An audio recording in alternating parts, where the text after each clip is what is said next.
Thank you. All right, I'm gonna do something a little different. I'm gonna do my best to be a little vulnerable, a little self-deprecating. So to do that, I need a little bit of help from you guys to get started. It's very easy. You don't have to get out of your chair. What I need is for you all to smile at me.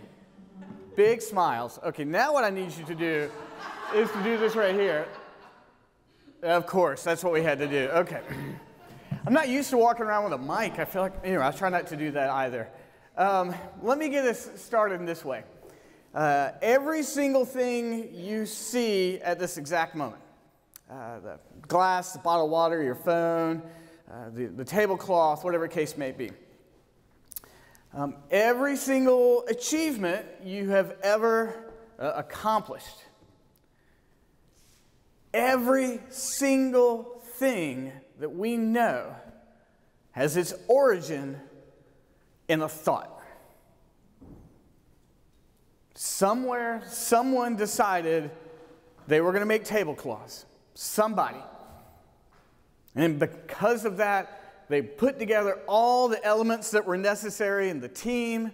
Someone learned how to do it from that very single thought to the point now that they sit around and we don't even know they're here.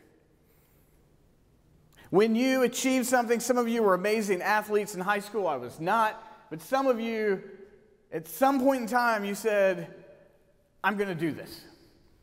My daughter, Landry, she's a petite girl. She's got terrible scoliosis.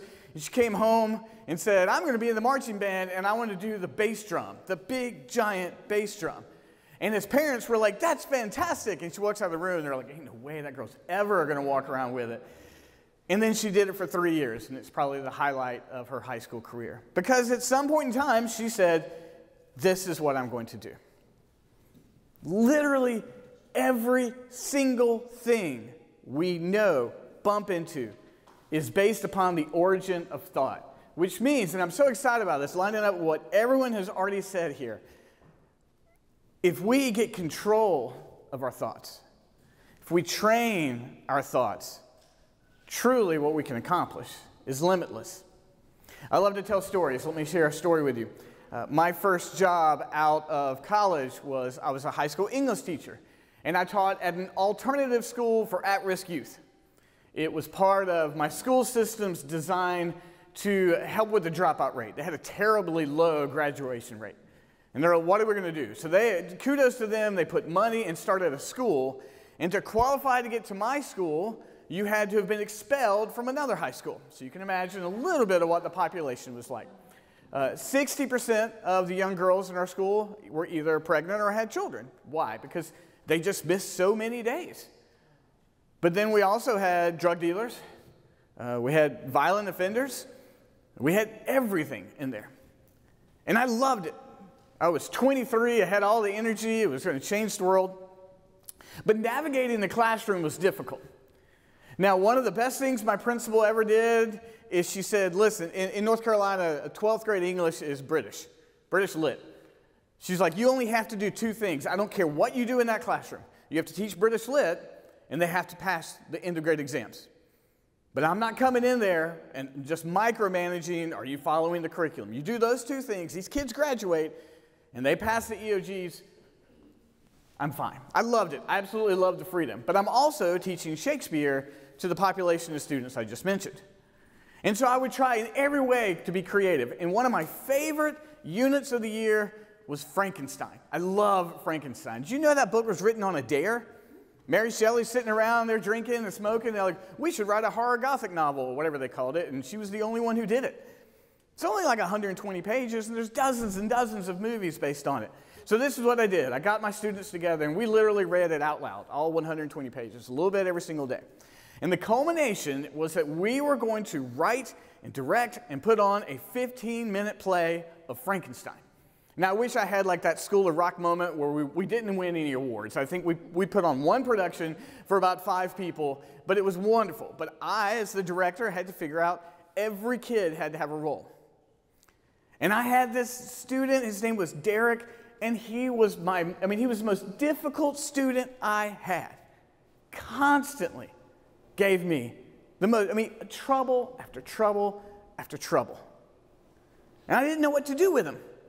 So I'm like, okay, maybe I should make Derek the creature. Maybe he can identify with being an outcast. I mean, he's the one kind of busting through the room at all the time. Maybe he's the one that should be the creature. Maybe he should be Victor. Maybe he's the misguided genius. Maybe he'll love playing that role. And then I had a thought one night. I should step out of the way and let Derek be the director. I should put Derek in charge of the other so-called misfits in my class. It would mean I would get time with him every single day. It would mean he would have to figure out to speak to someone in a way that wasn't angry or violent, and that took a while to figure out. All of a sudden, I did that, and Derek began to take ownership of this awful little play that we were writing. The whole play, 15 minutes. He had to cover the whole story. And we brought in the principal and the assistant principal and the janitor, and we put on this 15-minute production. And in that one tiny little moment, Derek flourished. Now, I don't know where Derek is today. I don't know where he is on Facebook. I mean, I found students these days. I haven't found Derek. But I asked myself when I look back at what changed for Derek. And it wasn't me. It's Derek changed the way he thought about himself. For that one moment, for that 1 month that we did Frankenstein, because he wasn't a good student after that. It didn't reform him into making him the best student ever. I wish it did. That's not that story. But for that one moment, Derek changed the way he thought about himself and the way he interacted with his fellow students. And I hope Derek has gone on to have a wonderful life. But for a 23-year-old English teacher who was more naive than educated, I thought, that's what I've got to try to do. And so I've been fortunate in my careers along the way. That's what I've tried to develop in others, constantly having to do it for myself. And what I'm hoping we can do here in this very brief amount of time, it'd be a little bit of naive ambition on my part, is that we can understand a little bit better about the way we think about ourselves. And then once we understand that concept of self a little bit better, that's point one, then we're going to understand ourself in community. And then my favorite, that third one, is going to be ourself in achievement, when we're going after those goals and the things that we... So we're going to talk about self, we're going to talk about self in community, and we're going to talk about self as it relates to our achievements. So let's talk about the concept of self. I'm not the first person to do that. I'm not a philosopher. I'm none of those things. It's interesting. There's been a concept of self forever, right? As a man thinketh, so he is. Those kind of things. But the psychology of the self-image is really only about 150 years old. Like, we really didn't understand how our self-image impacts us. And whether you know it or not, each one of you have a developed sense of self. You may not be aware of it. It's that subconscious that Mary was talking about. You have thought about it. You've thought about you more than you've thought about any other person. We're all inherently selfish inside our brains. And so we have this automatic running system that just happens in our brain, the way we think about ourselves and the way we interact. And if that's not a thought out and deliberate system, we begin doing things and we might say, why in the world did I do that? But as we grow and begin to develop the sense of self, then we have an ability to be very specific with our actions and very specific with our words. Now, for me, I do my best to make my operating system the Imago Dei. Does anyone know what that is? It's Latin for the image of God. And so for my faith, I believe that I and all of you have been created in the image of God. That every one of you have an inherent worth, created by love and worthy by the mere fact that you bear the image of God. Now, I understand that there's different approaches to that, and I respect that and appreciate it, but that's my operating system. And so what I remind myself, I do my best to remind myself, is that it is okay for me to want good things for myself. And it is okay for me to want good things for you. And when I become too discouraged or I start to beat myself up too much, I have to remind myself that I have this inherent worth that I've created with worthiness and love. And we all know, as we wrestle with the thoughts inside our head, how difficult that is. And I want to offer to you that those things can begin to either be transformed or developed on your behalf with a single thought. Let me share another story. I grew up in rural North Carolina, Smithfield, North Carolina. What it's famous for is not that great. Tobacco and racism. That's the two things we're famous for.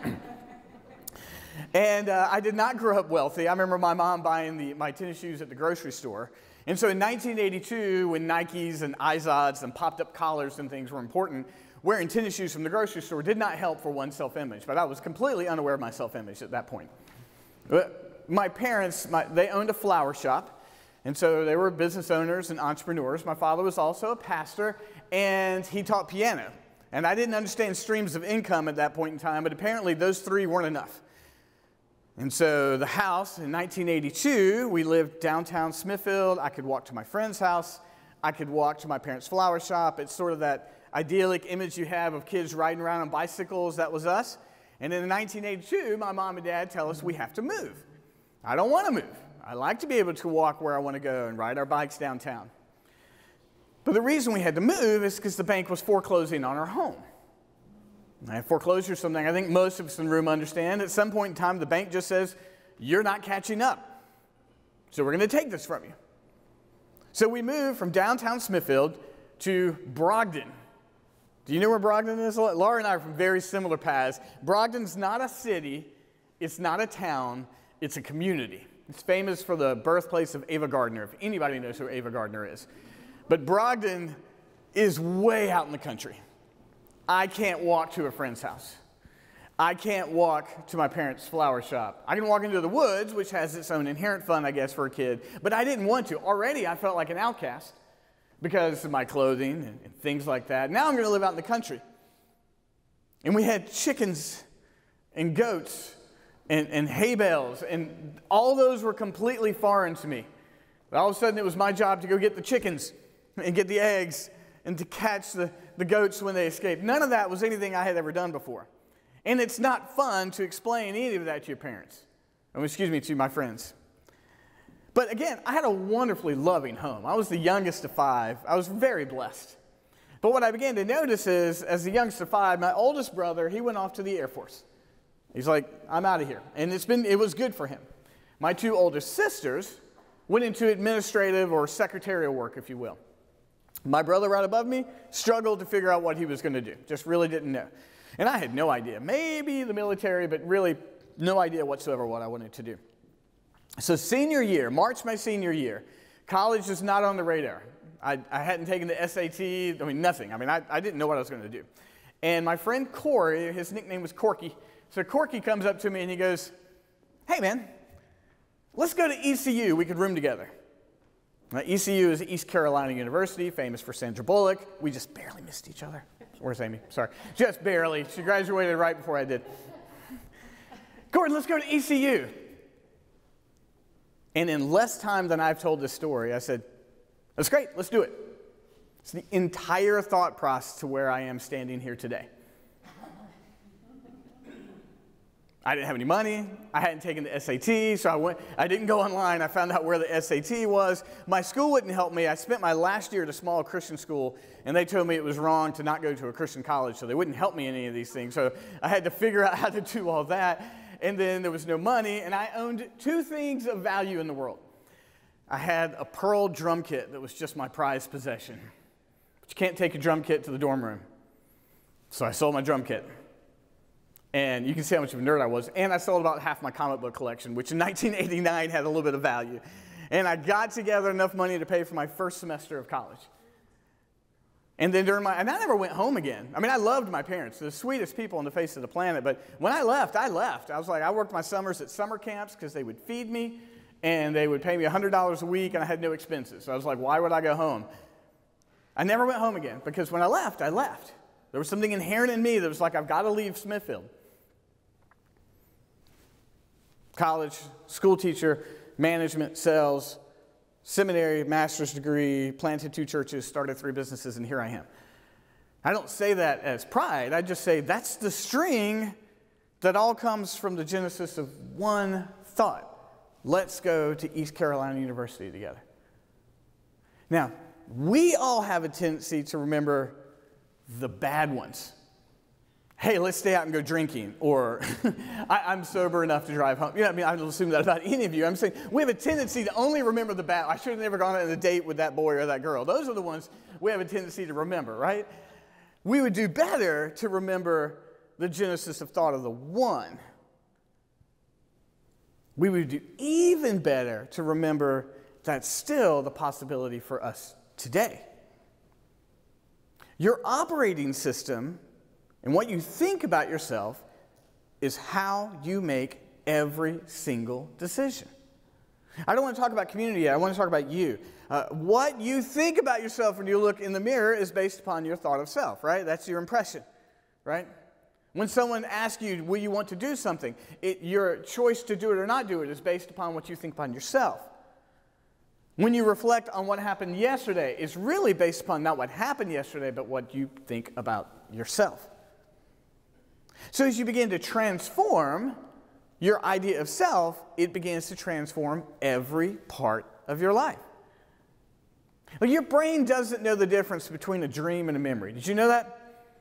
It really doesn't. You can use the dream you had last night in your brain. It's the same chemical that has a goal. Like, your brain doesn't know what to do with it. When you see people on television, you go, that person's delusional. You just don't like their delusion. You like yours. Your impression of yourself is no different than the person who jumps off and thinks I can fly with their own arms. We're all based the exact same way. Our brains just don't know the difference. So you can, as Mary spoke of, and as Chris, I mean, we can train and grow our brains. You're not a victim to your thoughts. You're the owner. You're the creator of your thoughts. And so when we get towards the end, I want to give us maybe some practical exercises. But I want us to understand first and foremost is that your thoughts are your own. You're the author. You're the creator. Yes, they're thoughts and things that people have said about us that we've got to get out. But we can, in a moment, realize that I have the power of my own thought. And I'm not discounting mental conditions or any of those things at all. Please hear me. I want to be sympathetic to all of that. I've got a brain damage. I understand that. But we can take over in exercises and purposefulness the way we think about ourselves. And it really just takes the power of one thought. But we all know that none of us live alone. We're here in community. All of this is ourself and community. So let's talk about that for a minute. Let me ask you this question. Have you ever walked into a room and said, who am I today? Here's what I mean. You might walk into the room and say, wait a minute, am I mom? Am I wife? Am I business owner? Am I a lover, friend? Like, I don't actually know who I'm supposed to be in the room right now. Have you thought to yourself, I'm supposed to be smart in this room? Or I'm supposed to be in charge of this room? Who you think about in community matters. Some of you know, I used to be a full-time pastor of a church, and Capitalized was something I did part-time, and I enjoyed doing both. But I have a tendency to work in coffee shops. That's sort of my habit. And so I would wake up on Monday morning and do my normal routine, and then I would head downtown and sit in a coffee shop. And I would typically work there most of the morning. And I found myself sometimes walking in the room, sitting down, setting up the coffee shop. I've got my black coffee. And people would walk in, I knew, and then I would have to stop and ask myself, who am I today? Like, if they begin asking me questions, am I answering questions as a pastor, or am I answering questions as a marketing person? Am I a business coach, or am I a counselor? And sometimes we all know those things are very similar. But I would literally ask myself some days, I don't know who I'm supposed to be today. Because who I am in community is completely intertwined. So what I'd have to do is I would have to say, okay, from the morning until noon on Mondays, I'm only a pastor. I'm returning phone calls, I'm setting up appointments, I'm working on the next week's service, I'm planning out the music, all the things, the minutia that goes in with that. And then I would stop at lunch and try to have a hard break, and I would try to eat something. And then I'd say, oh, okay, well then from 1 to 5, then I'm working on social media, or I'm making a proposal. Because I was honestly having difficulty figuring out who I was in the room. Now, we don't always get that sort of opportunity, we don't always get to have a dichotomy like that. We do have to exist as multiple people all at the same time. And if you have a home where there's a spouse and there's children, that's 100% true. When you've got little kids, there's time you look at your spouse and you go, we're roommates at the present moment. Because all we're doing is trying to keep these little animals alive. And by the time they go to sleep, I don't have any time for you at all. So let's be good roommates. You don't want to exist in that situation for long, but you also know that you are mom, you are dad, you are husband, wife, friend. And the difficulty for us is figuring out how to interact. I'm not asking you or encouraging you to be singular at every moment. There's moments where you get to do that. That's beautiful. It's rare. We only get to be one person at one time. That happens. But not very often. What I'm asking you to recognize is that your sense of self is what's going to influence each and every one of those relationships.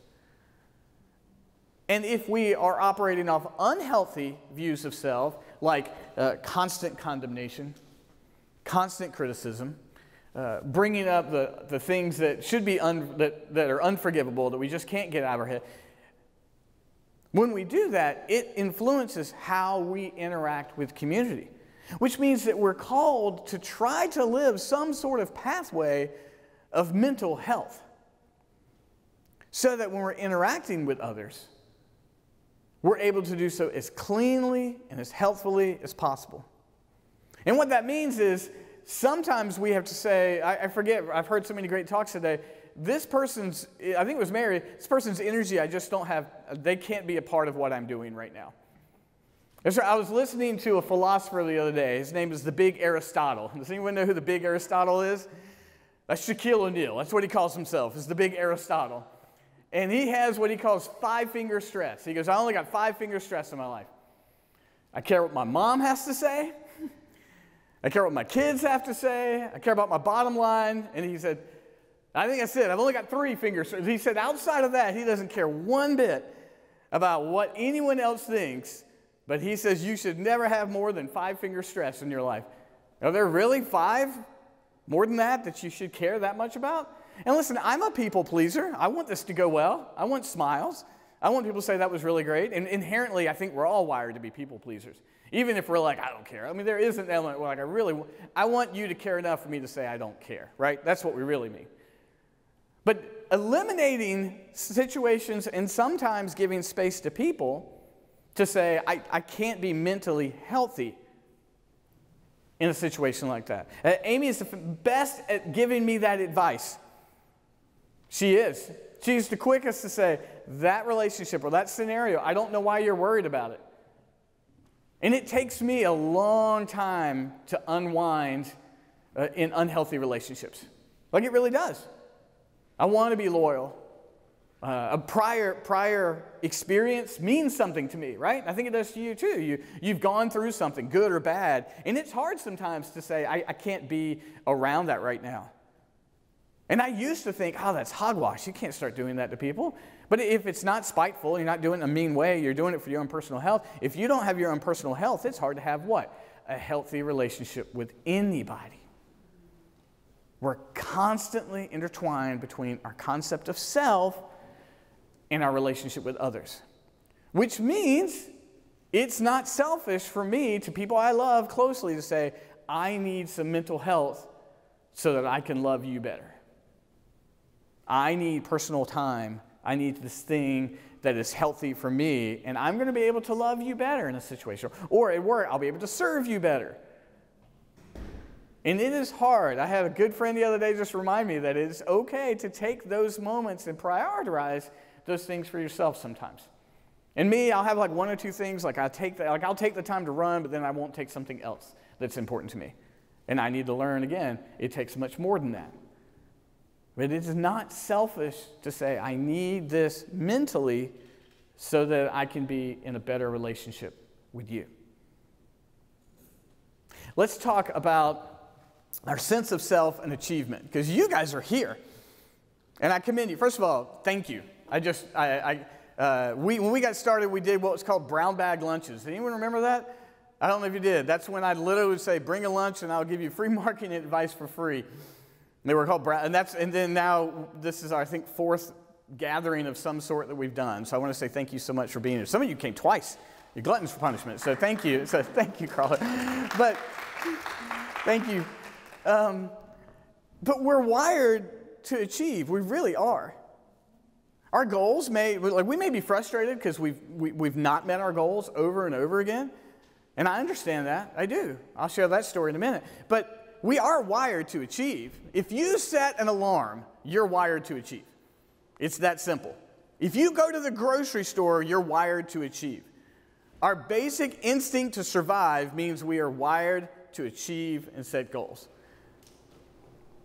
So, I'll share a story. I'm a runner. It's what I love to do. I mean, I absolutely love running. I could just run. You know, it rained today. I had to get on the cycle. It bothered me. I'd rather be outside running. Didn't think it was wise for me to go run in the rain 45 minutes for today. I'm going to share this story. It's I hope, in some way inspirational, but it is in some way embarrassing, okay? So my goal when I decided to start running, I went for one run, 3 miles, and I said, I'm going to run the Boston Marathon. This is the way I typically had done things back in that day. It's insanely hard to run the Boston Marathon. You have to be fast, and it's based upon your age. And so I've run 25 marathons. It took me 19 to qualify for the Boston Marathon. That's and I don't say that as a pat in the back. That's a lot of not qualifying for the Boston Marathon. And so thankfully, I've qualified 4 times. I've run once. I'm very, very thankful. But in 2018, I was in the single best shape of my life. I mean, bam. I mean, I had the best training cycle. You know, I felt good. I looked good. I'm like, this is the one. And I signed up for what's called the Rivanna Marathon. You run along the Rivanna River. It's flat. It's built to qualify for Boston. And you go down and back 4 times.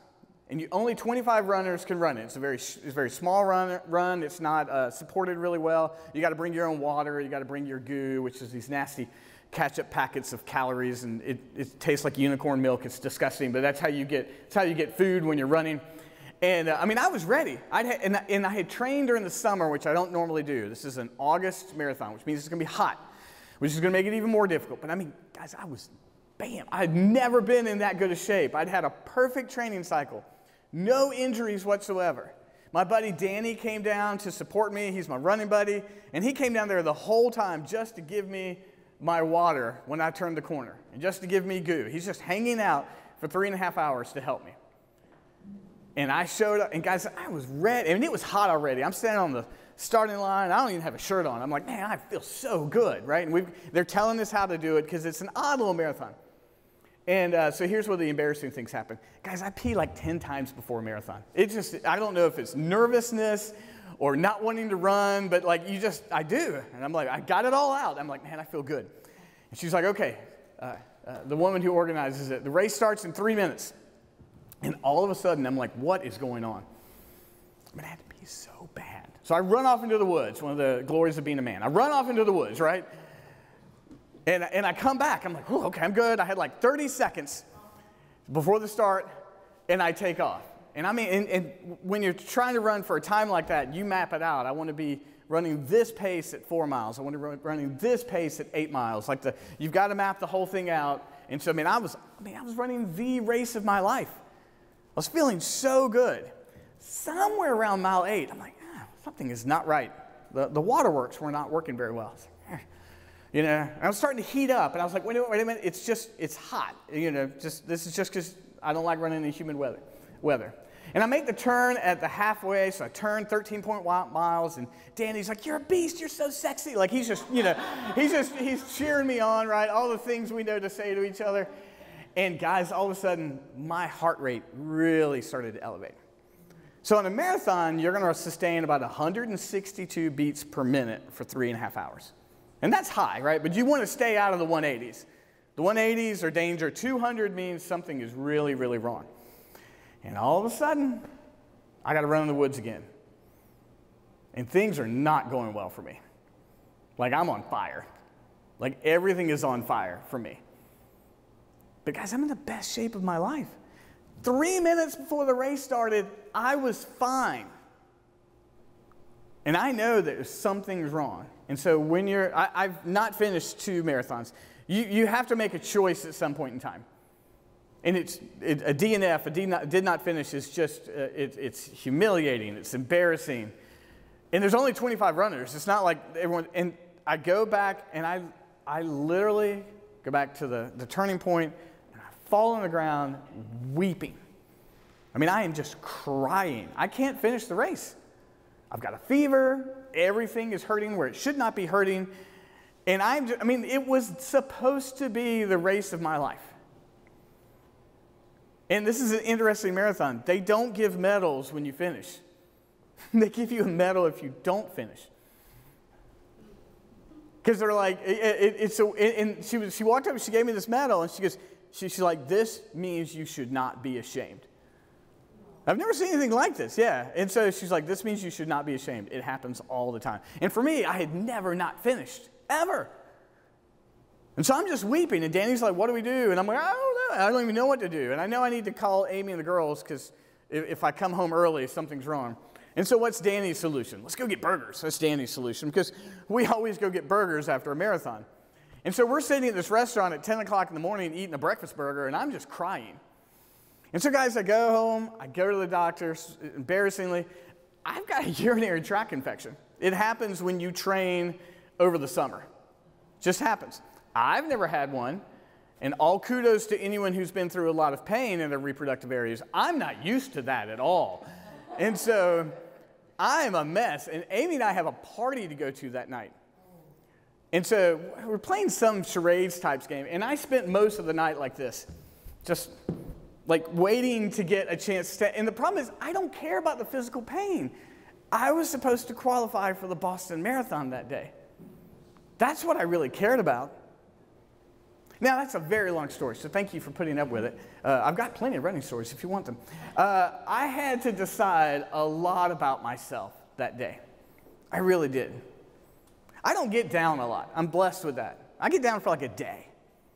I get down for like an evening. And usually I wake up the next day, kind of control, alt, delete if that still is something, and then just kind of go from there, right? I couldn't shake this off in a day. I just couldn't. I felt like a failure. I got sick at the starting line. That's like the absolute worst nightmare. But I didn't have any control of that. I kept telling myself, there's nothing you can do. There's nothing you can do. Are you a nasty individual? You know, you're trying to think through all these things, right? But at that point in time, I had 2 choices. Continue to live in a cycle of self-condemnation, or to remind myself, look how well you trained. You did something that's really difficult. What are you going to learn from this? How will this thing, in reference to an achievement, teach me? And it's taught me tons. It's taught me other races, other circumstances. And guys, you know this. I'm sure you do. And if you haven't, I hope this is revelatory to you. You're going to learn so much more in your failures than you are your successes. Your successes are probably going to teach you if you're a butt or not. That's probably what your successes are going to teach you. Are you an arrogant butt? You'll find out when you achieve something. Your failures are going to teach you about fortitude. They're going to teach you, hey, how do I relate to other people when I don't get what I want? They're going to teach you, do I know what perseverance is? Do I need to learn how to, where do I need to learn? So all failures teach you, what do you need to learn? And your sense of self is going to drive your decisions about achievement. If you have children, forgive me, I know everybody does, it's very easy to go to bed every night thinking, I am a failure. I am the worst parent ever. I was telling a story earlier with my daughter Landry. When she was 7, I was taking her to school. She had this big, giant McDonald's smoothie. She was the happiest kid ever. We leave from the stop sign, and she dumps the entire thing all over her. And I was not a good parent that day. Like, what do you do? You know, I just blew up at her. It's all over her. It's all over the seats of the car. She's weeping like you can't imagine, only partly because she spilled her smoothie. Like, I must have apologized to her 4 times, 5 times. Danny's like, you probably traumatized her with all the apologies, and I probably did. But that night I went to bed and I thought, I'm a terrible parent. My daughter spilled her smoothie. I'm not a terrible parent.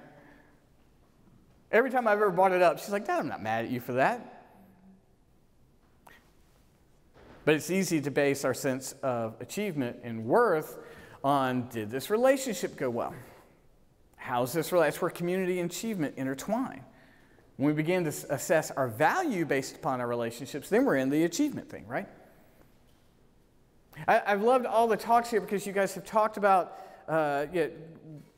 we're being uncomfortable and doing things, who wants to hear from me? How am I going to speak in front of a bunch of people? And I don't know anything about the industry. Chris's wisdom on doing things you don't know, amazing. But often our sense of self keeps us from doing wonderfully great things. I truly believe you're all capable of wonderfully great things. And it's just this far outside of your comfort zone. But I understand, because it's very easy to fall into self-condemnation if we don't achieve something. What happens if I don't achieve it? I understand. Let me give you a paradigm, and I've got two more things, and we can go to Q&A. Let me give you a paradigm for how, I had some notes, I haven't even looked at them, how we might wrestle with these things. And I'm going to do it in a sense of verses, this versus this. And so I'll share two things about myself and give you a frame about how they can be looked at. And then maybe in some way that'll help you when you consider who you are and who you might be. I've shared the story with you guys. So I have epilepsy. I have left frontal lobe damage, got knocked unconscious 4 times before 12th grade, 12 years old, broke my nose 7 times. It's no wonder that I have left frontal lobe damage, right? It's no wonder. And so I have epilepsy. And so thankfully the meds keep things under control. Diet, water, all those things are very important in terms of just trying to keep my brain healthy. Now, I can look at this condition one of two ways. I can say, I am an epileptic. Medically, 100% true. That is the medical definition of my condition, right? And so I wouldn't be lying in any way then. But if you look at my Facebook bio, it says, epilepsy butt kicker. Don't do it well every day, but I don't like saying I am an epileptic. It's not wrong. It's really not wrong. There's literally nothing incorrect about the statement. But I try to frame in my brain every single day, I got to kick epilepsy. Because there's some things I can't control about what it does to my body. But the question is, what can I control about what it does to my body and my brain? And so I try to frame it in my brain over and over again. Early on, I just said I'm an epileptic. I just didn't like it. It just didn't sit well. Until finally I figured out, I think I might be thinking about this wrong. Now, I'm not discounting anything that any of you may have. Please hear me. And we wrestle in various stages about how we have relationships with those things. But the self-talk we have around those things is crucial. I'll share something a bit more intimate, and I want to try to share this carefully, and I'll do it in such a manner that please know that we've got wonderful people here with resources that could be an encouragement to you. But I'm a survivor of childhood abuse. My parents were amazing. That's not the circumstance, but I mean, that's part of what happened to me. And as you can imagine, there's lots of things to unwind about that, right? My brain forgot about it for 9 years. Just shut it down.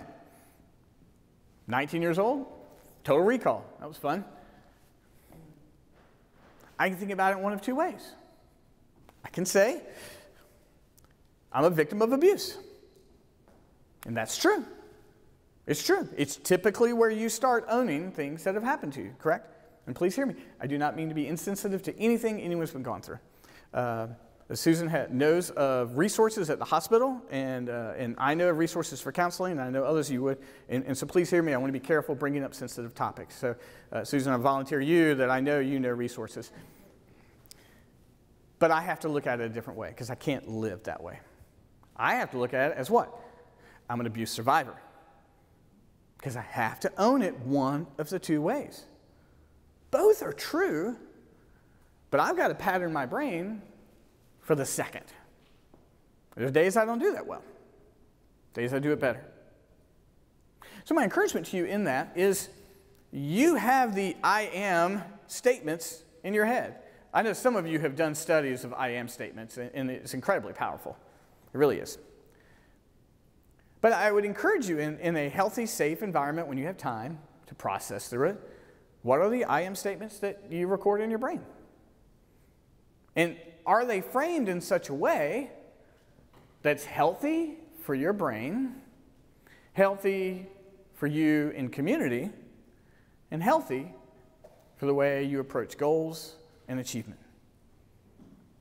And it can be reframed.